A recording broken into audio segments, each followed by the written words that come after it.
नमस्कार स्टूडेंट्स आज के इस क्लास में हम लोग पढ़ने वाले हैं धातुओं का शोधन, है ना। क्या पढ़ने वाले हैं? धातुओं का शोधन। ठीक है। जो पिछली क्लास हुई थी उसमें हमने देखा था कि धातुओं का जो है सांद्रण कैसे किया जाता है, सांद्रण के पश्चात जो है उनका निष्कर्षण कैसे किया जाता है। तो आप लोग जो है धातुओं का सांद्रण कैसे किया जाता है, धातुओं का निष्कर्षण कैसे किया जाता है, ये आप जान गए होंगे। और आज के इस वीडियो में हम लोग समझेंगे धातुओं का शोधन। शोधन कहने का मतलब है कि जब हम क्या करते हैं सांद्रण में जो है क्या करते हैं जो अयस्क जो होता है उनका शुद्धिकरण करते हैं ना, अयस्क को शुद्ध रूप में प्राप्त करते हैं सांद्रण में। मतलब उसमें कुछ अशुद्धियाँ होती हैं, उनको हम क्या करते हैं जो अयस्क से अलग करते हैं। उसके बाद जो है जो अयस्क जो होता है उसमें से हम क्या करते हैं धातु प्राप्त करते हैं ना, धातु प्राप्त करते हैं अयस्क से। धातु और जो अशुद्धियाँ होती है अयस्क में उनको हम अलग अलग करते हैं। तो जो धातु प्राप्त होता है उनको हम क्या बोलते हैं, वो जो प्रक्रिया होती है उसको हम बोलते हैं निष्कर्षण। ठीक है। उसके पश्चात निष्कर्षण के पश्चात जो हमको धातु प्राप्त होता है उसमें भी क्या होती है, अशुद्धियाँ होती है। तो उसमें से निष्कर्षण के पश्चात जो हमको जो है धातु प्राप्त होती है उनमें अशुद्धियाँ होती हैं। तो उनमें जो अशुद्धियों को जो है अलग करना है ना, तो अलग अशुद्धियों को जो है धातुओं से जो है शुद्ध जो धातु हमको प्राप्त हुई होती है ना निष्कर्षण से, तो वो उसमें कुछ अशुद्धियाँ होती है। तो उसमें से जो है शुद्ध धातु को प्राप्त करना ही क्या कहलाता है, धातुओं का शोधन। ओके। तो चलिए हम लोग समझते हैं कि धातुओं का शोधन है ना क्या होता है और कैसे करते हैं। तो देखिए यहाँ पर है, अब चयन से प्राप्त धातुओं में अशुद्धियाँ होती है, इस धातु को अशुद्ध या अपरिष्कृत धातु कहते हैं ना। जब चयन से हमको जो है प्राप्त हुई रहती है धातु उनमें अशुद्धियाँ होती है जिसको हम अशुद्ध या फिर अपरिष्कृत धातु कहते हैं, क्योंकि उसमें क्या होता है अशुद्धियाँ होती है। तो उसमें से हम क्या करते हैं शुद्ध धातु प्राप्त करने के लिए प्रक्रिया अपनाते हैं, है ना। तो जो प्रक्रिया अपनाते हैं इसी को हम बोलते हैं धातु का शोधन या फिर धातु परिष्करण। ओके। तो धातु शोधन जो है मुख्य रूप से दो विधियों द्वारा किया जाता है। पहला जो विधि है वो है भौतिक विधि है ना, भौतिक विधि है। तो भौतिक विधि में जो है दो प्रकार से करते हैं, एक द्रवण है ना, जो है दो क्या करते हैं यहाँ पर जो है इसके अंदर जो है हम जो है दो जो क्रिया है उसको हम ना दो विधि को हम अपनाते हैं, एक द्रवण और दूसरा जो है यौन शोधन विधि को। ठीक है ना। तो पहला जो है यहाँ पर देखिए, जब हम भौतिक विधि से के द्वारा हम क्या करते हैं किसी भी जो धातु है उनका जो है शोधन करते हैं, तो इसमें जो है एक होता है द्रवण और दूसरा जो है प्रभाजी क्रिस्टलन द्वारा जो है हम क्या करते हैं शुद्ध धातु प्राप्त करते हैं। तो द्रवण विधि हम किस में अपनाते हैं, जो धातु क्या होते हैं शीघ्रता से शीघ्र जो है क्या हो जाते हैं, पिघल जाते हैं। मतलब कम ताप पर जो है शीघ्र जो है क्या हो जाते हैं, पिघल जाते हैं। तो ऐसे धातुओं को हम क्या करते हैं द्रवण विधि से क्या करते हैं हम जो है उनका जो है शोधन करते हैं। जैसे कि टीन है, लेड है ना, ये सब जो है टीन है, लेड है ना। तो ऐसे धातुओं को हम क्या करते हैं एक परावर्तक भट्ठी में, है ना, एक परावर्तक भट्ठी में जो है एक ढलान वाली परावर्तक भट्ठी होती है जिसमें जो है क्या करते हैं हम इसको जो है, जैसे कि मान लीजिए ये है एक परावर्तक भट्ठी, ठीक है, ढलान वाली। तो इसमें हम क्या करते हैं, इसमें हम जो है धातुओं को क्या करते हैं गर्म करते हैं ना। एक भट्ठी होती है ऐसा ढलान वाली, एक भट्ठी होती है जो एक बंद आकार की होती है। ठीक है। इसमें हम धातुओं को क्या करते हैं, जैसे ही हम गर्म करते हैं तो क्या होता है, ये जो धातु है ये पिघल करके क्या हो जाती है, नीचे बह जाती है, एकत्रित हो जाती है अलग से, और जो अशुद्धियाँ जो है वहीं पर क्या हो जाती है, यहीं पर जो है रुक जाती है। इस प्रकार से हम जो है अशुद्धियों को और धातुओं को क्या कर लेते हैं, अलग अलग कर लेते हैं। समझ में आ रहा है ना। मतलब द्रवण विधि में केवल ऐसे जो है धातुओं का जो है शोधन किया जा सकता है जो शीघ्र ही क्या हो सकते हैं, पिघल सकते हैं। ओके, समझ में आया। तो इसमें से धातु क्या हो जाते हैं, बहुत जल्दी पिघल जाते हैं, पिघल करके जो है नीचे क्या हो जाते हैं, ऐसा जो है बह जाते हैं ढलान होने के कारण से। और जो अशुद्धियाँ जो है यहीं पर क्या हो जाती है, रुक जाती है। मतलब कुल मिलाकर के यहाँ पर देखते हैं तो क्या होता है, इसमें से एक जो है क्या हो जाएंगे, नीचे पिघल करके एकत्रित हो जाएंगे ऐसे, और जो दूसरा जो अशुद्धि जो होगी यहीं पर जो है ऊपर में ही क्या होगी, रुक जाएगी। समझ में आ रहा है। जो द्रवण विधि हो गया, समझ में आया ना। उसके बाद जो है दूसरा है यौन शोधन या प्रभाजी क्रिस्टलीकरण के द्वारा हम करते हैं। तो इसके द्वारा हम जो है कैसे जो है धातुओं का शोधन करते हैं समझते हैं। तो जब हम यौन शोधन या प्रभाजी क्रिस्टलीकरण करते हैं तो इसमें जो है हम क्या करते हैं, देखिए इसमें जो है हम इसमें जो है ये जो इस विधि को जब हम अपनाते हैं यौन शोधन विधि को, तो इसमें हम क्या करते हैं, इस विधि में जो है हम जो धातु जो होता है, देखिए यहाँ पर जो है आपको दिखाई दे रहा होगा, ये है वृत्ताकार ऊष्मक। क्या है? वृत्ताकार ऊष्मक, जो क्या करता है, जो है गर्म करता है ना, किसी भी चीज़ को क्या करता है, गर्म करता है, ऐसा गोल आकार का रहता है। ये जो है बहुत ज़्यादा क्या होता है, इसमें जो है ऊष्मा होती है, बहुत ज़्यादा ये गर्म होती है, ठीक है ना। तो जब हमको क्या करना रहता है, इस विधि के द्वारा जो है जौन शोधन या प्रभाजी क्रिस्टलीकरण के द्वारा जब हमको क्या करना रहता है, इसमें जब हमको शोधन करना रहता है, तो इसमें जो है ऐसे धातुओं का जो है शोधन किया जाता है जो आसानी से जो है क्या नहीं होते, इनके लिए जो है जो आसानी शीघ्रता से पिघलते नहीं हैं, है ना। तो ऐसे धातुओं का जो है हम इसी विधि से क्या करते हैं, इसी विधि से हम जो है शोधन करते हैं, ठीक है। तो ये जो है इसमें क्या होता है, इसमें जो ये जो है किस विधि पर काम करता है कि धातुओं में अशुद्धियों के कारण उसका गलनांक कम हो जाता है। जौन शोधन इस सिद्धांत पर आधारित है कि अशुद्धियाँ धातु की ठोस अवस्था की अपेक्षा द्रव अवस्था में अधिक विलय होती है। जब अशुद्धियाँ क्या होती है, धातु जो होती है ना, उसकी ठोस अवस्था की अपेक्षा क्या होती है, अशुद्धियाँ जो है द्रव अवस्था में जो है अधिक क्या होती है, विलय होती है। तब इस विधि का हम क्या करते हैं, उपयोग करते हैं। तो इस विधि में देखिए जो गोल्ड है, जैसे कि गोल्ड है, सिल्वर है, मतलब सोना है, चांदी है, प्लेटिनम है, इन धातुओं का जो है शुद्धिकरण किया जाता है इसके द्वारा, ठीक है। तो चलिए समझते हैं, तो इस विधि में हम कैसे करते हैं, इस विधि में होता क्या है ना। तो इस विधि में जो है जो अशुद्ध जो धातु होता है ना, हमको निष्कर्षण से प्राप्त होता है, उनका हम क्या बनाते हैं, एक क्षण बनाते हैं। ऐसा ये क्षण दिखाई दे रहा होगा आपको, ऐसा है ना। अब उसके बाद क्या होता है, इसके एक सिरे को जो है, ये जो वृत्ताकार जो ऊष्मक है ना, आपको दिखाई दे रहा होगा, यहाँ पर लिखा हुआ है, ये जो है अशुद्ध जो धातु का जो क्षण है, अशुद्ध धातु है, उसका हम क्षण बना लेते हैं। क्षण बनाने के पश्चात क्या होता है, इसमें जो है वृत्ताकार ऊष्मक, ये जो है एक वृत्ताकार ऊष्मक होता है जो बहुत ज़्यादा क्या होता है, गर्म होता है, ठीक है ना। इसको हम क्या करते हैं, धीरे धीरे जो है एक सिरे से जो है यहाँ से ऐसा शुरू करते हैं, ऐसा, और इसको धीरे धीरे जो है इस साइड क्या करते जाते हैं, खिसकाते जाते हैं, ठीक है ना। अब होता क्या है, जैसे जैसे इसको हम धीरे धीरे इस साइड खिसकाते जाते हैं, तो ये जहाँ पर जो है, ये जिस स्थिति में रहता है, जैसे कि देखिए यहाँ पर चित्र में यहाँ पर दिखाया हुआ है, तो यहाँ पर जब दिखाया हुआ है, तो यहाँ पर जो है इसका ताप जो है इतना ज़्यादा रहता है कि ये जो धातु जो रहता है ना, धातु का जो क्षण रहता है, वहाँ पर जो है वो क्या हो जाता है, पिघल जाता है, पिघली हुई अवस्था में रहता है, ठीक है ना। और पिघली हुई अवस्था में होने के कारण से क्या होता है, ये जो धातु के में जो अशुद्धियाँ जो होती है, वो इस पिघली हुई अवस्था में होती है। इस पिघली हुई अवस्था में क्या होती है, विलय रहती है। समझ में आ रहा है ना। मतलब ये है कि ये जो वृत्ताकार जो ऊष्मक है, ये वाला, इसको जो है हम यहाँ से जो है क्या करते हैं, शुरू से जो है यहाँ से इनका जो है क्या करते हैं, इस साइड इसको खिसकाते जाते हैं।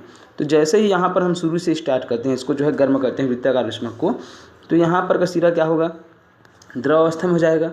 और द्रव अवस्था में होगा तो यहाँ पर की जो अशुद्धियाँ जो है ना, यहाँ पर अशुद्धियाँ जो है होगी, वो क्या होगी, वो विलय, जो द्रव अवस्था में है उससे विलय हो जाएगी, मिल जाएगी। और जब इसको हम जस्ट यहाँ से जो है यहाँ ले आते हैं, कहाँ ले आते हैं, यहाँ पर ले आते हैं, यहाँ पर अभी जिस स्थिति में है वहाँ पर, तो यहाँ पर यदि हम लाते हैं तब क्या होता है, या इस साइड की जो अशुद्धियाँ हैं वो जो है इस द्रव अवस्था में जो है क्या होती जाती है, इसी में जो है, क्योंकि वो जो है अशुद्धियाँ जो है द्रव अवस्था में क्या होती है, घुलनशील होती है, मतलब विलय होती है, ठोस अवस्था में विलय नहीं होती है। तो ये जो अशुद्धियाँ जो है, ये जो द्रव अवस्था है यहीं पर आ जाती है। इस प्रकार से क्या होता है कि हम जो है ये वृत्ताकार ऊष्मक को क्या करते हैं, ये इस शुरू से लेकर के ये अंतिम तक के जो है ऐसा जो है खिसकाते जाते हैं, है ना। और ये वाला जो है, ये सर वृत्ताकार ऊष्मक को इस साइड से जो है इस साइड खिसकाते जाते हैं। तो क्या होता है, ये जो है जैसे कि यहाँ पर ये द्रव अवस्था में पिघला हुआ आपको जो है ये जोन दिखाई दे रहा है ना, ये पिघला हुआ जोन लिखा है, तो ये जो है ऐसा पिघला हुआ जोन रहता है, ठीक है ना। मतलब वो जो अशुद्ध धातु के जो क्षण है वो क्या हो जाती है, वहाँ पर पिघल जाती है। तो यहाँ पर इस साइड का जितना भी जो अशुद्धियाँ थी, वो जो है इस ये जो द्रव अवस्था में है ना, ये पिघली हुई अवस्था है, इसमें क्या हो जाती है, विलय हो जाती है। मतलब इस साइड से जो है शुद्ध धातु हमको जो है प्राप्त होते जाता है इस साइड, और इस साइड जो है अशुद्धियाँ, यहाँ की जो अशुद्धियाँ जो है इस द्रव अवस्था में क्या होती है, इसमें जो है विलय हो जाती है। तो इस प्रकार से हम जो है ये जो वृत्ताकार जो ऊष्मक है, इसको क्या करते हैं, इस साइड से शुरू करते हैं और इस साइड तक अंतिम तक क्या करते हैं, पहुँचाते हैं, ठीक है ना। तो अशुद्धियाँ क्या होती है, जो द्रव में क्या होती है, विलय होती है द्रव अवस्था में। समझ में आ रहा है। ठोस के अवस्था की अपेक्षा जो है द्रव अवस्था में क्या होती है, विलय होती है। इस कारण से यहाँ पर पिघली हुई अवस्था होने के कारण ये द्रव अवस्था में होता है। तो ये जो अशुद्धियाँ जो होती है इसी द्रव अवस्था में क्या हो जाती है, एकत्रित होती जाती है। इस प्रकार से हम जो है धीरे धीरे इसको जो है इस साइड जो है ले जाते जाते हैं और अंतिम में यहाँ पर हम पहुँचते हैं। कहाँ पर? ये अंतिम में। तो यहाँ पर पहुँचते हैं तो इस साइड से जो है क्या हो जाती है, इसको जो हम एक सिरे शुरू करते हैं और एक अंतिम सिरे तक पहुँचते हैं।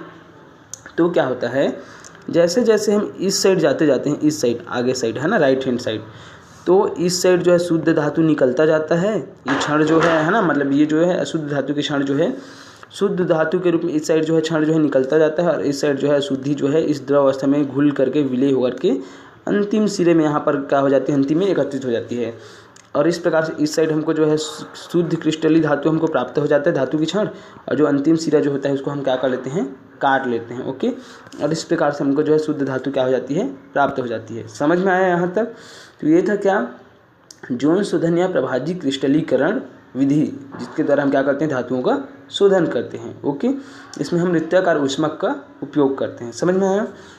तो ये तो हो गया आपका जो है जोन शोधन विधि है ना, जिसमें हम अभी तक जो है भौतिक विधियाँ देख रहे थे, जिसमें द्रवण और जोन शोधन विधि। अब हम देखेंगे आगे जो है रासायनिक विधियाँ।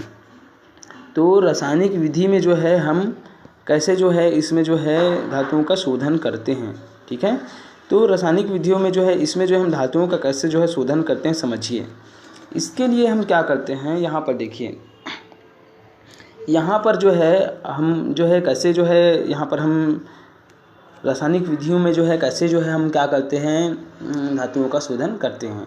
तो इसके लिए हमको जो है विद्युत अपघटन विधि का जो है इस्तेमाल करना पड़ता है, उपयोग करना पड़ता है, मतलब विद्युत प्रवाह करना पड़ता है ना। इसके लिए हमको जो है 2 इलेक्ट्रोड की आवश्यकता पड़ती है।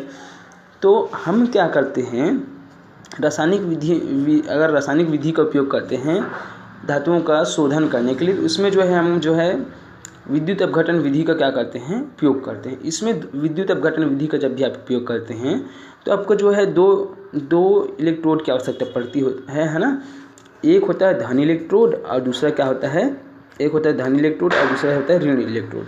तो जो धन इलेक्ट्रोड होता है इसको हम बोलते हैं कैथोड, क्या बोलते हैं, कैथोड। और जो ऋण इलेक्ट्रोड जो होता है इसको हम क्या बोलते हैं, एनोड। समझ में आया? अब हमको क्या करना है, जिस भी धातु को हमको क्या करना है, जो हमको जो निष्कर्षण के पश्चात जो प्राप्त हुआ है धातु है जिसमें अशुद्धि है, उसका हमको क्या करना है, यहाँ पर शुद्धिकरण करना है। किस विधि से? रासायनिक विधि से, है ना, रासायनिक विधि से। तो रासायनिक विधि में हम विद्युत अपघटन विधि का जो है क्या करते हैं, उपयोग करते हैं, विद्युत अपघटन कराते हैं। तो इसके लिए हमको जिस धातु का जो है शुद्धिकरण करना है उसका हम क्या करते हैं, उसका जो है हम एक मोटा सा क्या करते हैं, एक जो है मोटा सा इलेक्ट्रोड लेते हैं। ठीक है, ले लिए, ये जो है है ना, मोटा इलेक्ट्रोड लेते हैं जिसको हम कैथोड के रूप में इस्तेमाल करते हैं। और दूसरा क्या करते हैं, उसी धातु का जो है, ये जो है अशुद्ध धातु है जो निष्कर्षण से प्राप्त हुआ है, ये मोटा वाला जो है अभी जो बता रहा हूँ ये वाला, ठीक है ना। और उसी धातु का हम क्या करते हैं, एक दूसरा इलेक्ट्रोड लेते हैं जो शुद्ध होता है, वही धातु है लेकिन ये शुद्ध धातु है, ठीक है ना। ये शुद्ध धातु है जिसका हम क्या लेते हैं, एक और जो है इलेक्ट्रोड लेते हैं, ठीक है, जो शुद्ध होता है। और इसको हम नाम देते हैं, इसको हम ऋण इलेक्ट्रोड है ना, ऋण में रखते हैं, मतलब ऋण आवेश के रूप में इसको जो है रखते हैं, ठीक है ना। समझ में आया? तो इसका जो है क्या हो जाता है, जो अशुद्ध धातु होता है उसको हम कैथोड के रूप में लेते हैं। और उसी धातु का जो है है ना, जैसे कि जिस भी धातु का बना होगा, ये जिस भी धातु को हम प्राप्त करना चाहते हैं उसी धातु का हम क्या करते हैं, यहाँ पर जो है शुद्ध धातु का क्या करते हैं, एक और दूसरा इलेक्ट्रोड लेते हैं जिसको हम एनोड के रूप में रखते हैं, है ना, ऋण आवेश के रूप में रखते हैं। ओके, अब ये हमारा क्या हो गया, यहाँ पर देखिए ये हो गया, ये जो है शुद्ध धातु है और ये है अशुद्ध धातु। ये जो अशुद्ध धातु है इसी में से हमको शुद्ध धातु क्या करना है, प्राप्त करना है। तो शुद्ध धातु प्राप्त करने के लिए हम इसी धातु का क्या करते हैं, एक जो है शुद्ध धातु का जो है क्या लेते हैं, एक इलेक्ट्रोड लेते हैं, ठीक है। हो गया, यहाँ तक समझ गए। तो ये हो गया आपका जो है एनोड और ये हो गया क्या, कैथोड। अब इसमें क्या करते हैं, ये 2 इलेक्ट्रोड ले लिए। अब इसमें क्या करते हैं हम, जिस धातु को का जो है, जैसे कि ये जो है मान लीजिए ये जो धातु है, जिस धातु का आपको क्या करना रहता है, जिस धातु का आपको जो है शोधन करना रहता है, तो उसी धातु का हम क्या करते हैं, यहाँ पर जो है उसी धातु का लवण विलयन लेते हैं। जैसे कि यहाँ पर देखिए, यहाँ पर जो है कापर सल्फेट लिया गया है, क्या लिया गया है, copper sulphate. Okay, copper sulphate जो है लिया गया है। तो ये जो है यहाँ से जो है देखिए, ये जो है ये क्या है, ये जो है कॉपर का ही क्या है, इलेक्ट्रोड है, ओके, जिसमें कुछ अशुद्धियाँ हैं, ठीक है ना। उसके बाद जो है हम आगे देखते हैं, तो ये तो हो गया है ना, ये जो है कॉपर की जो है क्या है, ये जो है इसमें अशुद्ध कॉपर की जो है ये क्या है, क्षण है, ठीक है, मतलब इलेक्ट्रोड है। और इसमें हम क्या करते हैं, इसी से हमको जो है शुद्ध धातु प्राप्त करना है, तो उसी धातु का जो है लवण का क्या करते हैं, एक विलयन तैयार करते हैं और जिसको हम क्या करते हैं, इसमें भर देते हैं, जैसे कि इसमें भरा हुआ है नीला रंग में, है ना। तो ये है कॉपर सल्फेट विलयन, क्या है, कॉपर सल्फेट, है ना, CuSO4, कॉपर सल्फेट विलयन, ठीक है ना, मतलब उसी धातु का हम क्या कर देते हैं, लवण का विलयन बनाते हैं, ओके। अब ये तैयार हो गया आपका विलयन, इसमें क्या कर देते हैं, हम भर देते हैं। भरने के पश्चात आपको क्या करना है, इसमें जो है अब हम इसको क्या करते हैं, इसमें हम जो है विद्युत का क्या करते हैं, प्रवाह करते हैं। एक साइड जो है देखिए, इस साइड जो है जो धनावेश जो है ना, जो धनावेश वाला जो सिरा है उसको हम इस साइड धनावेश में जोड़ देते हैं विद्युत का, और जो ऋण आवेश वाला जो सिरा है उसको जो है इसमें एनोड में जोड़ देते हैं, ओके, माइनस वाला जो सिरा रहता है उसको। उसके बाद जैसे ही क्या करते हैं, हम इसमें जो है विद्युत का प्रवाह करते हैं, तो विद्युत का प्रवाह जैसे ही हम करते हैं, तो जैसे ही हम विद्युत का प्रवाह करते हैं तो क्या होता है, इसमें से जो है ये वाला जो है आपका क्या है, यहाँ पर जो विलयन जो भरा हुआ है, कॉपर सल्फेट विलयन, क्या भरा हुआ है, कॉपर सल्फेट विलयन, किसमें भरा हुआ है, ये जो द्रव के रूप में है ना, जो लवण विलयन भरा हुआ है इसमें, है ना। तो कॉपर सल्फेट विलयन से जो है क्या होने लगता है, उसका जो है आयनीकरण होने लगता है, और आयनीकरण होकर के क्या होता है, जो कॉपर सल्फेट का जो कॉपर जो है ना, जो धन आयन जो है CuSO4 है, अब ये टूटेगा तो किस में टूटेगा, Cu2+ हो जाएगा, और क्या हो जाएगा, प्लस जो है SO4 2-, ऐसा हो जाता है। अब ये क्या होगा, ये टूट गया तो ये वाला जो धनायन वाला जो सिरा है ना, धनायन वाला जो भाग है वो क्या होने लगता है, वो जो है ये जो एनोड है ना, एनोड के पास में क्या होने लगता है, जो Cu2+ है, जो धनायन जो है यहाँ पर क्या होने लगता है, धनायन जो है यहाँ पर जो है एकत्रित होने लगता है ना, जो धातु का जो धनायन जो है वो क्या होने लगता है, यहाँ पर जो है एकत्रित होने लगता है, धातु के रूप में अपचयित होने लगता है, ठीक है, ओके।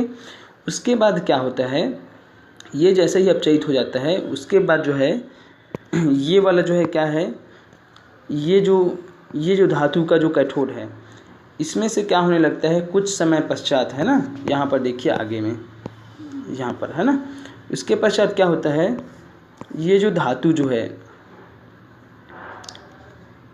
ये जो धातु जो है, ये अशुद्ध धातु जो है कैथोड, इसमें से क्या होने लगता है, इसका जो धातु जो है वो क्या होने लगता है, इनका जो धातु है उनका जो है किसमें जो है, इस विलयन में क्या होने लगता है, इसमें जो है ये जो है विलयन से क्या होने लगता है, घुलने लगता है विलयन में, ठीक है ना, मतलब इसका जो धातु जो है इसमें इस विलयन में क्या होने लगता है, घुलने लगता है, किसमें, इस विलयन में। अब इस विलयन में जैसे ही ये क्या होने लगता है, घुलने लगता है, ठीक है ना, घुलने लगता है, तो क्या होता है, इसमें से जो अशुद्धियाँ जो होती है, अशुद्धियाँ, ठीक है ना, वो जो अशुद्धियाँ जो होती है वो जो है, जो विलयन जो है उसमें क्या नहीं होता है, उसमें जो है घुलता नहीं है। घुलने का मतलब है धातु जो है उसमें जो उससे जो है क्रिया नहीं करता है, और जो अशुद्धियाँ जो होती है वो क्या होने लगती है, यहाँ पर आकर के जो है, ये देखिए यहाँ पर जो है क्या होने लगती है, एकत्रित होने लगती है, ठीक है ना, समझ में आ रहा है। तो ये जो है, ये जो हम मोटा जो मोटा हम क्या लिए थे, एक मोटा सा जो है इलेक्ट्रोड लिए थे अशुद्ध धातु का, जिसको हमको शुद्ध करना था, इसी से हमको धातु प्राप्त करना था। इसमें का जो है क्या जो रहता है, जो धातु जो रहता है क्या होने लगता है, धातु आयन जो रहता है, धन आयन, है ना, धातु आयन जो रहता है, ये जो विलयन जो होता है उसके ऋण आयन से जो है क्रिया करने लगता है और जो है इसमें घुलने लगता है, ठीक है ना। और इसमें का है ना, और जो अशुद्धियाँ जो रहती है वो जो है इस जो है ये जो विलयन है इससे जो है क्रिया नहीं करता, मतलब इसमें घुलता नहीं है, अघुलनशील होता है। तो वो जो अशुद्धियाँ जो होती है वो नीचे में आकर क्या होने लगती है, एकत्रित होने लगती है, जिसको हम पंख बोलते हैं, क्या बोलते हैं, पंख, एनोड पंख। इस प्रकार से क्या होता है, ये जो है लगातार क्या होती है, घुलने लगती है ना, इसमें का जो धनायन जो है धातु जो है इसमें आकर के जो है ये जो विलयन है उसमें, और ये जो इलेक्ट्रोड जो होता है ना, ये जो इलेक्ट्रोड जो होता है वो क्या होने लगता है, पतला होने लगता है। और इस प्रकार से क्या होता है, और इस प्रकार से हमको क्या प्राप्त होता है, यहाँ पर जो है हम क्या कर लेते हैं, अशुद्धि को अलग कर लेते हैं और धातु को क्या कर लेते हैं, प्राप्त कर लेते हैं। तो ये है आपके क्या रासायनिक विधियाँ है ना, रासायनिक विधियाँ हैं क्या प्राप्त करने का, धातु को जो है शुद्ध करने का, है ना, शोधन करने का। समझ में आया।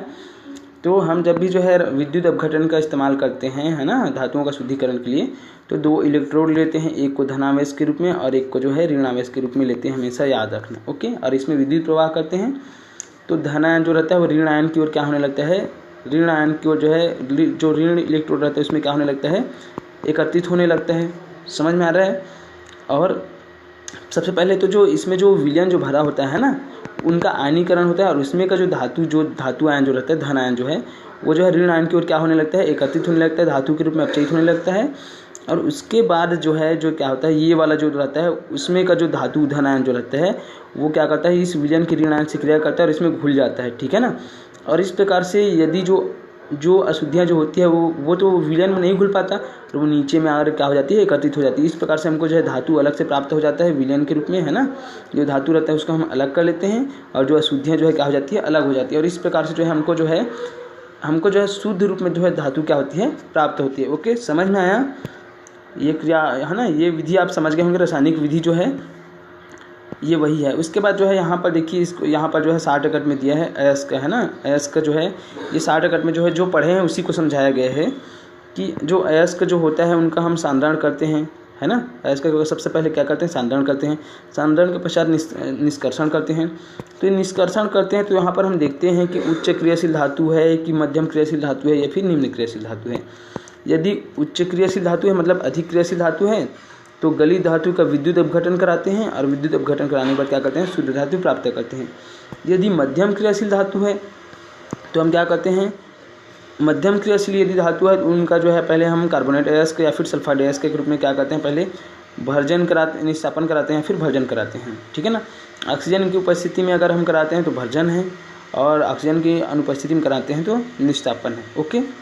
इसके बाद हम क्या करते हैं, धातु का जो है ऑक्साइड जो है धातु का ऑक्साइड के रूप में प्राप्त उसको जो है परिवर्तित करते हैं, फिर धातु का अपचयन कराते हैं और अपचयन कराने के पश्चात हम धातुओं का क्या करते हैं, शोधन करते हैं। समझ में आया। ये जो है केवल चार्ट है, इसको आप डिटेल में पढ़ चुके हैं। ठीक है। यदि निम्न क्रियाशील धातु है तो इनको जो है सल्फाइड अयस्क के रूप में जो हम क्या करते हैं, परिवर्तित करते हैं अयस्क के रूप में, है ना। उसके बाद जो है फिर भर्जन होता है, फिर भर्जन के बाद पश्चात हमको जो है धातु प्राप्त होती है। धातु का हम क्या करते हैं, शुद्धिकरण करते हैं, परिष्करण। ओके, तो ये हो गया, यहाँ तक समझ में आया सबको।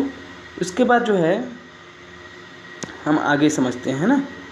यहाँ तक आप समझ गए होंगे। उसके बाद हम यहाँ पर समझते हैं लोहा, है ना। लोहा का हम जो है क्या देखेंगे, यहाँ पर लोहा का धातु कर्म देखेंगे।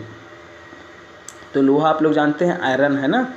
तो लोहा का जो है बहुत ज़्यादा इम्पॉर्टेंट है हमारे दैनिक जीवन में, हम देखते हैं बहुत ज़्यादा महत्व रखता है।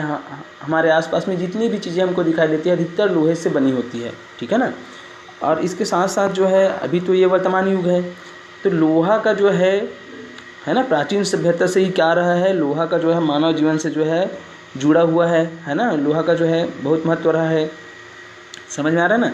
जैसे ही लोहा की खोज हुई, है ना, उत्तर वैदिक काल में, ऐतिहासिक परिप्रेक्ष्य में अगर हम देखें तो उस समय से जो है क्या हो गया, हमारी कृषि में जो है कृषि जो है उसमें क्रांति आ गई, है ना।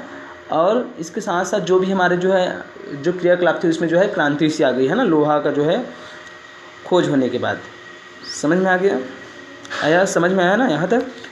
तो ये समझ गए आप। उसके बाद जो लोहा जो है एक सक्रिय धातु है। क्या है, लोहा जो है एक सक्रिय धातु है। ठीक है। लोहा जो है एक सक्रिय धातु है। ये प्रकृति में जो है अधिकतर जो है संयुक्त अवस्था में पाया जाता है ना। लोहा जो है कैसा पाया जाता है, लोहा जो है सक्रिय अवस्था में पाया जाता है। लोहा तो एक सक्रिय धातु है, इसके साथ साथ जो है संयुक्त अवस्था में पाया जाता है। ठीक है ना। तो संयुक्त अवस्था मतलब यौगिक के रूप में, किस रूप में पाया जाता है, यौगिक के रूप में। तो जैसे कि हम लोग देखते हैं तो लोहा जो है ये जो है प्रमुख रूप से जो है इनके 4 अयस्क है ना। लोहा के जो है 4 अयस्क के रूप में पाए जाते हैं, 4 प्रकार के अयस्क के रूप में। पहला जो है हेमेटाइट, क्या है, यहाँ पर देखिए, पहला जो है हेमेटाइट है, दूसरा मैग्नेटाइट है, तीसरा सिडराइट है और चौथा है आयरन पाइराइट। तो ये जो यहाँ पर जो है मैग्नेटाइट जो होता है ना, मैग्नेटाइट ये जो है सबसे उच्च किस्म का लोहा होता है ना, लोहे का अयस्क होता है। दूसरा में हेमेटाइट, तीसरा में सिडराइट और चौथा में आयरन पाइराइट। तो हम देखेंगे कि लोहा जो धातु है ना, लोहा धातु है, उनका हम धातु कर्म मतलब शुद्ध लोहा हम कैसे प्राप्त करेंगे, उनका जो है हम शुद्ध लोहा हम कैसे प्राप्त करेंगे। ओके, लोहे के अयस्क से। तो चलिए हम समझते हैं यहाँ पर। तो इसके लिए हम क्या करते हैं, शुद्ध लोहा जो है प्राप्त करने के लिए लोहे का जो है, हम धातु कर्म करने के लिए लोहे का है ना, शुद्ध लोहा प्राप्त करने के लिए हम क्या करते हैं, इसके लिए जो है हम जो है एक भट्ठी लेते हैं जिसको हम बोलते हैं वात्या भट्ठी। क्या बोलते हैं, वात्या भट्ठी। ये जो आपको दिख रहा होगा वात्या भट्ठी, ये क्या है, ये जो है एक वात्या भट्ठी है। ओके, समझ में आ रहा है। और ये जो वात्या भट्ठी जो होती है, इसमें जो है अग्निसह जो है सतह होती है। मतलब इनका जो ये जो दीवार जो होता है वो अग्निसह ईंटों से बना होता है। मतलब जो अग्नि को क्या कर सके, ज़्यादा से ज़्यादा ताप को सहन कर सके। समझ में आया। तो होता क्या है इसमें, चलिए हम आगे समझते हैं। सबसे पहले क्या करते हैं, हमारे छत्तीसगढ़ में जो है हेमेटाइट क्या पाया जाता है, हेमेटाइट। जो हमारे छत्तीसगढ़ में जो है हेमेटाइट अयस्क पाया जाता है ना, लोहे का जो है हेमेटाइट जो अयस्क है वो हमारे छत्तीसगढ़ में जो है पाया जाता है। ओके, अब हम क्या करते हैं, जो अयस्क खदान से हमको प्राप्त होते हैं ना, हम सबसे पहले उसको क्या करते हैं, उनको जो है हम कूट करके क्या करते हैं, कूट करके जो है महीन चूर्ण में जो है परिवर्तित करते हैं, चूर्ण के रूप में। ओके, और उनका गुरुत्व पृथक्करण विधि से उनका क्या करते हैं, सबसे पहले सांद्रण कर लेते हैं। ओके, समझ में आया, क्या कर लेते हैं, सांद्रण। मतलब जो उनमें कुछ अशुद्धियाँ होती है अयस्क में, इसको क्या कर लेते हैं, अलग कर लेते हैं। ओके, गुरुत्व पृथक्करण विधि से आप पढ़े हैं, गुरुत्व पृथक्करण विधि, ठीक है ना। उसके पश्चात ये यहाँ तक आप समझ लिए। अब हम समझते हैं, सबसे पहले यहाँ पर हम समझते हैं कि यहाँ तक आप समझ के गुरुत्व पृथक्करण विधि है ना। उसके बाद आगे सबसे पहले हम समझ लेते हैं वात्या भट्ठी में होता क्या है ना। ये जो वात्या भट्ठी है इनके बारे में हम समझ लेते हैं। तो वात्या भट्ठी में देखिए, वात्या भट्ठी में एक तो क्या होता है, ये जो है अग्निसह जो है इसमें जो है दीवारें होती है इस भट्ठी में, ठीक है। ये दीवार हो गया। दीवार के पश्चात जो है क्या होता है, इसमें जो है बीच में जो है दो नलियाँ होती है। एक जो है वायु का जो है आर पार आने के लिए जो है इसमें क्या होती है, इसमें जो है नली होती है, वायु आ सके करके। उसके बाद ऊपर में जो है दो नली होती है जिसमें से क्या कर सके हम, जो व्यर्थ गैसें उनको बाहर निकाल सके। और ऊपर में जो है यहाँ पर एक क्या होता है, यहाँ पर जो है जिस भी जो अयस्क है उसको डालने के लिए जो है क्या होता है, यहाँ पर जो है अयस्क को डालने के लिए यहाँ पर क्या होता है ना, मतलब जो है जगह छूटा होता है। ओके, और इसके अलावा जो है नीचे में जो है दो अलग अलग क्या होते हैं, यहाँ पर छेद होते हैं, ठीक है ना। मतलब यहाँ पर नलियाँ होती है नीचे में, अलग अलग ऊपर नीचे सतह में। समझ में आया, ये हो गया। अब आगे हम क्या करते हैं, जो सांद्रण के पश्चात जो हमको जो है जो अयस्क हमको प्राप्त होते हैं, ठीक है ना। सांद्रण के पश्चात जो है हमको क्या होते हैं, उसके बाद सांद्रण के बाद जो है हम क्या करते हैं, निष्कर्षण करते हैं। तो हमको जो अयस्क जो प्राप्त होता है ना सांद्रण के पश्चात, उसका हम क्या करते हैं, भर्जन कराते हैं। और भर्जन जब हम कराते हैं तो उससे क्या होता है, ये जो हमको क्या प्राप्त होता है, हमको जो हेमेटाइट जो अयस्क जो है हमको क्या होते हैं, प्राप्त होते हैं, है ना। जो हेमेटाइट जो अयस्क जो हमको प्राप्त होते हैं, तो उसमें जो आर्सेनिक और सल्फर की जो अशुद्धियाँ जो होती है ना, वो क्या हो जाती है, वाष्पशील बनकर के क्या हो जाती है, वाष्पशील ऑक्साइड बनकर दूर हो जाती है, ठीक है। वाष्पशील ऑक्साइड बनकर क्या हो जाती है, दूर हो जाती है। जैसे देखिए यहाँ पर जो है, ये देखिए ये जो आर्सेनिक जो है वो क्या कर रहा है, ऑक्सीजन से क्या कर रहा है, यहाँ पर क्रिया कर रहा है। और क्रिया करने भर्जन कर रहे हैं, मतलब भर्जन में ऑक्सीजन की उपस्थिति रहती है ना, भर्जन कराते हैं। तो मतलब उच्च ताप पर क्या करते हैं, उनके गलनांक से कम उच्च ताप पर उनको क्या करते हैं, गर्म करते हैं। और गर्म करने के पश्चात जो है ऑक्सीजन की उपस्थिति में करते हैं, तब क्या बोलते हैं, भर्जन। तो ये जो है आर्सेनिक का ऑक्साइड बनाकर क्या बना लेता है, ये जो है वाष्पशील ऑक्साइड बना लेता है, ठीक है। और सल्फ़र जो होता है, सल्फ़र की जो अशुद्धियाँ होती है वो ऑक्सीजन से क्रिया करके सल्फ़र डाइऑक्साइड बना लेती है, और वो जो है जो गैस के रूप में क्या हो जाती है, उड़ जाती है। समझ में आया यहाँ तक। तो ये क्या हो गया, ये हो गया यहाँ पर जो है ये जो अशुद्धियाँ जो होती है वो बाहर निकल जाती है। इसके पश्चात हम क्या करते हैं, जो अयस्क में क्या होता है, अयस्क उसके पश्चात जो अयस्क जो रहती है ना, ये जो अयस्क होती है उसमें जो है रेत की जो है क्या होती है, रेत की अशुद्धियाँ होती हैं, ठीक है ना। जिनको हम जब हम क्या करते हैं, जब इस वात्या भट्ठी में डालते हैं तो उस समय चूना पत्थर की सहायता से हम क्या कर लेते हैं, उसको जो है वो जो अशुद्धि होती है उसको अलग कर लेते हैं, ठीक है। अब इसके पश्चात हम आगे क्या करते हैं, ये जो भट्ठी होता है इसमें हम क्या करते हैं, ये जो भट्ठी जो होता है इसमें जो है हम जो है चूना पत्थर है ना, चूना पत्थर है, कोक है, और ये जो अयस्क जो है ना, लोहे का जो अयस्क जो है उसको हम क्या करते हैं, इसमें जो है डालते हैं। तो इसमें जो है जो कोक जो होता है ना, कोयला, उसकी मात्रा जो है ज़्यादा हम डालते हैं, है ना, और जो चूना पत्थर है उसकी मात्रा हम थोड़ा सा क्या करते हैं, कम डालते हैं, ठीक है ना। तो इस वात्या भट्ठी में क्या होता है, इसमें जो है अधिक तापमान की आवश्यकता होती है। क्या होती है, इसमें जो है अधिक तापमान की आवश्यकता होती है, ठीक है। कोक मतलब यहाँ पर होता है कोयला, है ना, जो कार्बन जो होता है वही है कोक। एंथ्रासाइड जो है उच्च किस्म का क्या है, एंथ्रासाइड जो है उच्च किस्म का जो है कोयला है ना, कोक है। तो उसको हम क्या करते हैं, यहाँ पर डालते हैं, ठीक है। तो जैसे ही हम डालते हैं इसमें लोहे का क्या बनता है, लोहे का जो है ऑक्साइड बनता है।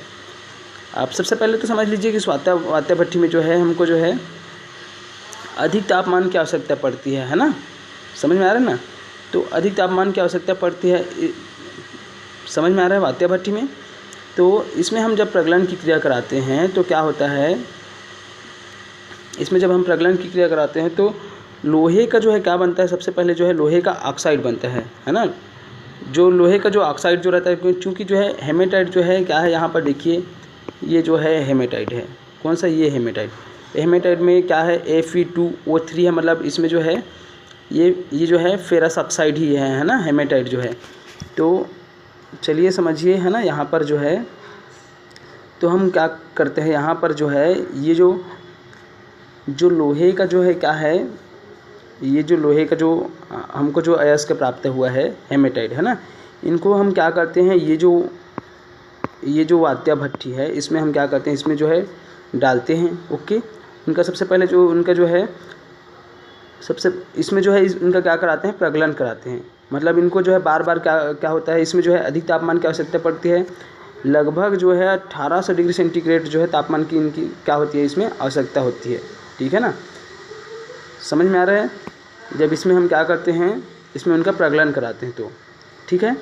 तो इसके लिए हम क्या करते हैं, देखिए आगे वात्या भट्ठी जो होती है इसमें जो है हम क्या कराते हैं, इसमें जो है सबसे पहले तो जो धातु का जो हमको, जो लोहे का जो हमको क्या प्राप्त होता है, जो अयस्क प्राप्त होता है उसको, और इसके अलावा जो है चूना पत्थर है ना, चूना पत्थर डालते हैं, इसमें चूना पत्थर डालते हैं। इसके अलावा जो है चूना पत्थर के अलावा जो है इसमें हम कोक क्या करते हैं, यहाँ से डालते हैं। डालने के पश्चात क्या होता है, जैसे ही हम इसमें डालते हैं तो यहाँ से उसके बाद जो है गर्म हवा को क्या करते हैं, हम यहाँ से जो है गर्म लगभग जो है 700 से 800 डिग्री सेंटीग्रेड क्या करते हैं, यहाँ पर जो है गर्म हवा हम क्या करते हैं, यहाँ से नली के माध्यम से यहाँ पर भेजते हैं। कहाँ से, ये वाले यहाँ से भेजते हैं। तो जब इसमें हम जो है 700 से 800 डिग्री सेंटीग्रेड जो है तापमान की जो है हवा, यहाँ पर गर्म हवा हम यहाँ से भेजते हैं, तो क्या होता है, इससे जो है यहाँ पर जो है क्या होता है, जैसे ही हम क्या करते हैं तो भट्ठी की ऊपरी श्रेणी में अभिक्रिया बनी गैस का जो मार्ग जो होता है, अब यहाँ पर आगे जो है क्या होती है, यहाँ पर जो है क्रिया होती है। सबसे पहले क्या होती है, यहाँ पर जो है क्रिया होती है। तो क्रिया में क्या होता है कि कार्बन जो होता है ना, कोक का कार्बन जो है वो क्या करता है, वो जो है ऑक्सीजन से क्या कर लेता है, क्रिया कर लेता है, और क्रिया करके क्या बनाता है, कार्बन डाइऑक्साइड बनाता है, ठीक है, ओके, कार्बन डाइऑक्साइड बनाता है। तो कार्बन डाइऑक्साइड बनाता है, उसके पश्चात जो है क्या होता है, ये जो कार्बन डाइऑक्साइड गैस है इसको जो है बाहर जो है नहीं निकलने दिया जाता। क्यों नहीं निकलने दिया जाता, ताकि जो है उसका तापमान जो है निरंतर क्या रहे, बना रहे, ओके, समझ में आ रहा है ना, उसका तापमान क्या रहे, निरंतर बना रहे। अब उसके पश्चात जो है क्या होता है, जैसे ही हम आगे और जो है जो कार्बन डाइऑक्साइड जो रहता है वो जो है पुनः कोक से क्या कर लेता है, क्रिया कर लेता है, और कोक की कार्बन से जो है क्रिया कर क्या बना लेता है, कार्बन मोनोऑक्साइड बनाता है। और कार्बन मोनोऑक्साइड बनाने के पश्चात जो है जो कार्बन जो रहता है वो पुनः क्या करता है ना, जो उसमें जो है जो कोक रहता है वो फिर से क्या करता है, ऑक्सीजन की जो कुछ अपर्याप्त जो मात्रा रहती है उससे जो है फिर से क्या करता है, क्रिया करता है, और क्या बना लेता है, कार्बन मोनोऑक्साइड, ओके। और इस प्रकार से क्या होता है, लगातार जो है कार्बन डाइऑक्साइड जो है वो जो है फिर से कार्बन से क्रिया करता है, कार्बन मोनोऑक्साइड बनाता है, और कार्बन जो है फिर से ऑक्सीजन से क्रिया करता है, फिर से कार्बन मोनोऑक्साइड बनाता है, और इसको बाहर नहीं निकलने दिया जाता। और इस प्रकार से क्या होता है, तापमान जो है स्थिर बना रहता है। अब उसके पश्चात क्या होता है, जो ऑक्साइड जो अयस्क हमको प्राप्त हुआ रहता है, किसका, लोहे का, है ना, लोहे का जो ऑक्साइड अयस्क हमको प्राप्त हुआ रहता है, वो क्या करता है, वो जो है जो ऑक्साइड अयस्क जो हमको प्राप्त होता है वो है ना कार्बन मोनोऑक्साइड से क्रिया करके क्या करता है, कार्बन और आयरन और कार्बन डाइऑक्साइड बनाता है। ठीक है ना, जो ऑक्साइड हमको अयस्क जो प्राप्त हुआ रहता है किसका, आयरन का, वो कार्बन मोनोऑक्साइड से क्रिया करता है। यहाँ पर देखिए ये आयरन ऑक्साइड हमको हेमेटाइट प्राप्त हुआ था, ये जो है कार्बन मोनोऑक्साइड से क्या करता है, क्रिया करता है। और क्रिया करने के पश्चात क्या बनाता है, आयरन बनाता है और क्या बनाता है, कार्बन डाइऑक्साइड गैस बनाता है। ओके, तो यहाँ पर ये जो है एक ऊष्माक्षेपीय अभिक्रिया है, और ऊष्माक्षेपीय अभिक्रिया होने के कारण से क्या होता है, ये जो है जैसे ही जो है यहाँ पर क्रिया करता है, तो ऊष्माक्षेपीय अभिक्रिया होने के कारण से यहाँ पर क्या होता है, तापमान जो है, यहाँ ऊष्माक्षेपी मतलब ऊष्मा जो है उत्पन्न होता है, तो तापमान और क्या हो जाता है, और बढ़ जाता है। अब तापमान जो है क्या होने लगता है, तापमान जो है और क्या हो जाता है, बढ़ जाता है। और बढ़ने के पश्चात जो है देखिए यहाँ पर जो है तापमान क्या हो जाता है, बढ़ जाता है। उसके पश्चात फिर से क्या होता है, फिर से जो है ये तो हो गया यहाँ तक। तो उसके पश्चात जो यहाँ पर जो कार्बन डाइऑक्साइड गैस जो बनती है ना, ये जो कार्बन डाइऑक्साइड गैस बनती है, इसको बाहर नहीं निकलने दिया जाता, और तापमान में निरंतर क्या होने लगती है, बढ़ोतरी होने लगती है। ओके, समझ में आ रहा है ना। इसके पश्चात जो है आगे फिर से क्या होता है, कार्बन जो है ना, जो ये जो यहाँ पर जो है ये फेरस जो ये जो रहता है हेमेटाइट जो अयस्क जो है, वो फिर से क्या करता है, फिर से जो है कार्बन से क्या करता है, क्रिया करता है। और क्रिया करने के पश्चात क्या बनाता है, यहाँ पर जो है ये जो है आयरन बना लेता है, और क्या बनाता है, कार्बन डाइऑक्साइड। ठीक है ना, समझ में आया। इसके पश्चात जो है पुनः क्रिया करके ये ऐसा बनाते हैं। उसके पश्चात जो है अब आगे देखिए, अब उसके बाद आगे जब यहाँ तक ये हो जाता है, उसके बाद जो है इसमें क्या रहता है, ये जो आयरन हमको प्राप्त हुआ रहता है, ये है ना, ये आयरन जो है प्राप्त होता है इसमें से। उसके बाद जो है क्या होता है, जो भट्ठी में जो है रेत जो है अशुद्धि के रूप में बची हुई होती है। ठीक है ना, तो रेत जो है अशुद्धि के रूप में जो है बची हुई होती है, तो उसके लिए हम क्या करते हैं, जो चूना पत्थर जो डाले रहते हैं, ठीक है, चूना पत्थर जो है पहले क्या होता है, चूना पत्थर जो होता है पहले टूटता है। जब उसको जो है ज़्यादा तापमान मिलता है तो वो जो है क्या होता है, उसमें जो है क्रिया होती है ना, और वो टूटता है, और कैल्शियम ऑक्साइड और कार्बन डाइऑक्साइड में क्या हो जाता है, वो टूट जाता है। ठीक है, तो टूटता है तो कैल्शियम ऑक्साइड जो है अनबुझा चूना है, और कार्बन डाइऑक्साइड क्या है, गैस है। तो ये जो है एक जो है क्या है, ये जो है ऊष्मा शोषीय अभिक्रिया है, जिसमें ऊष्मा का क्या होता है, ऊष्मा का जो है अवशोषण होता है। ओके, तो ऊष्मा का जब अवशोषण होता है तब क्या होता है, इसमें जो है तापमान थोड़ा सा कम होता है ना, जो भट्ठी का तापमान थोड़ा सा क्या हो जाता है, कम हो जाता है। तो इसी कारण से जो है हम चूना पत्थर थोड़ा सा कम डालते हैं, जब शुरू में डालते हैं तो मिश्रण सबको मिश्रित करके डालते हैं ना, चूना पत्थर, कोयला, सरी, कोक और जो अयस्क रहता है उसको, तो चूना पत्थर थोड़ा कम डालते हैं, ताकि जिससे क्या ना हो, तापमान में कमी ना हो, इस कारण से, क्योंकि ये ऊष्मा शोषीय अभिक्रिया है। ओके, तो जो कैल्शियम ऑक्साइड जो रहता है अनबुझा चूना जो है, ये रेत है ना, रेत सिलिकेट ऑक्साइड जिसको बोलते हैं, रासायनिक नाम है सिलिकेट ऑक्साइड। तो रेत जो है सिलिकेट ऑक्साइड से जो है क्रिया करके जो है क्या बनाता है, धातुमल बनाता है। क्या बनाता है, धातुमल। और ये जो धातुमल जो होता है वो जो है नीचे में क्या होता है, एकत्रित होता है। तो इनके घनत्व में क्या होता है, अंतर होता है।